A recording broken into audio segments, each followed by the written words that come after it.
Prasetya ketiga Sumpah Pemuda ialah menjunjung tinggi bahasa persatuan, bahasa Indonesia. Bahasa Melayu ditetapkan sebagai bahasa persatuan yang kemudian diberi nama bahasa Indonesia. Di Kongres pertama, Muhammad Yamin menentang bahasa Melayu menjadi bahasa Indonesia. Dalam pidatonya, ia mengatakan hal berikut.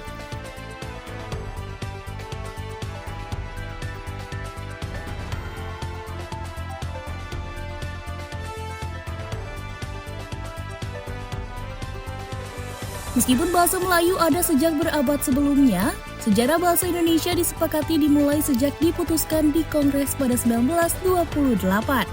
Pada tahun tersebut yang digunakan ialah ejaan Van Ophuijsen, diambil dari nama Charles Adrian Van Ophuijsen, pakar bahasa penyusun ejaan resmi bahasa Melayu dengan dibantu oleh Nawawi Sultan Makmur dan Muhammad Taib Sultan Ibrahim. Ejaan itu mulai berlaku pada 1901. Pada 1936, Takdir Ali Syabana menyusun tata bahasa baru bahasa Indonesia. Pada 1938 dilangsungkan Kongres pertama Bahasa Indonesia di Solo. Pada 18 Agustus 1945 ditandatangani Undang-Undang Dasar 1945 yang pasal 36-nya menetapkan bahasa Indonesia sebagai bahasa negara. Pada 1947 ejaan Suwandi diresmikan menggantikan ejaan Van Ophuijsen. Lalu ejaan baru tersebut dijuluki ejaan Republik. Pada 1957 muncul ejaan pembaharuan hasil Kongres kedua, namun ejaan itu tidak pernah dilaksanakan.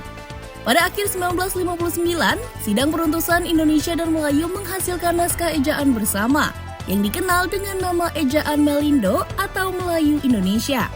Namun perkembangan politik selama bertahun-tahun berikutnya mengurungkan peresmian ejaan itu. Pada 1972, Presiden Soeharto meresmikan penggunaan ejaan bahasa Indonesia yang disempurnakan.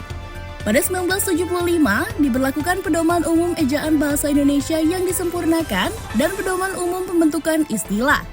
Pada tahun 1987, kedua pedoman tersebut direvisi, lalu sejak 1938 hingga 1998, terselenggara 8 Kongres Bahasa.